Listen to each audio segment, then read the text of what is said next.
farmasi, dia cadangkan saya ambil cendawan susu harimau. Jadi saya belilah satu kotak tu lebih kurang kat 160 ribu. Jadi saya makan-makan, adalah rasa lega sikit, tapi saya punya bernafas tu masih berbunyi. Memang tu berbunyi, macam ada whistle. Jadi bila Abang Din bawa saya datang sini, siapa Haji Syahid ke Cik Syah masa tu bagi saya sepaket. Saya makan-makan tu langsung tak sampai 10 minit, saya rasa tu lega saya punya nafas tu.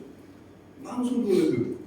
Jadi saya pun macam, ni kok benda kan sedap tengok. Rupanya stem cell. Ini pengalaman saya, kiranya pengalaman kedua dengan stem cell lah.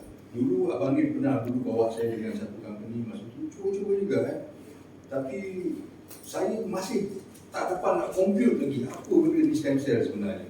Sampai saya jumpa dengan satu kakak ni, dia ni suami dia kerja bank.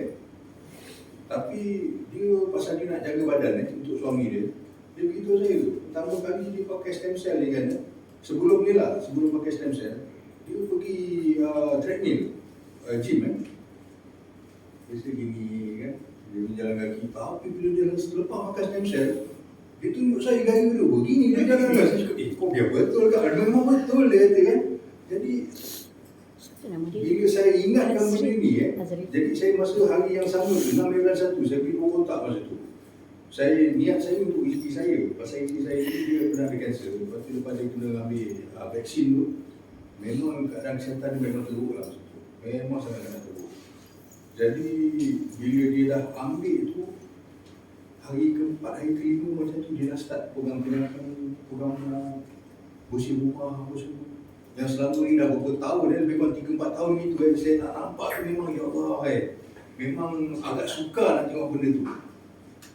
Dia bukan maksud saya nak bukakan rumah tangga, bukan, tapi ini pengalaman. Dia tak sihat. Dia memang tak sihat. Bukan dia saja. Jadi bila dah jadi macam tu alhamdulillah kan. Lain pula cerita ni kan. Daripada saya tak ingat nak buat berniaga ni, tiba-tiba saya minta rumah ni bersembang ni saya tanya macam mana apa semua. Bang, teruskan buat kan. Dan paling latest sekali ni, bapa mentua saya, dia Parkinson, dia stage 3, pakai kursi roda, tak sampai sebulan dekat rumah saya. Hari-hari tak miss 3 paket, 3 sachet pagi, tengah hari, malam, pagi, tengah hari, malam. Lepas tu dengan sapu krim apa semua, daripada pakai kursi roda tu, langsung tak pakai kursi roda lagi dah. Pergi baru minggu lepas saya hantar dia pergi balik ke Singapura. Dia pasal dia ada medical check up. Dia kata tak apa, bagi dia tinggal tinggal dia dekat rumah dulu apa semua. Nenek kepada isteri saya, bila dia nampak bapa mentua saya ni, dia terperanjat. Ya Allah, anak aku. Sampai gitu. Tuan-tuan bayangkan. Kat Singapura? Kat Singapura. Dia punya orang rumah saya punya pakcik bisu pekat dia nampak abang dia macam tu. Dia sampai gitu. Dia sebenarnya saya pun dah lagi kita senyum. Alhamdulillah kan. Apa tu saya dia punya jalan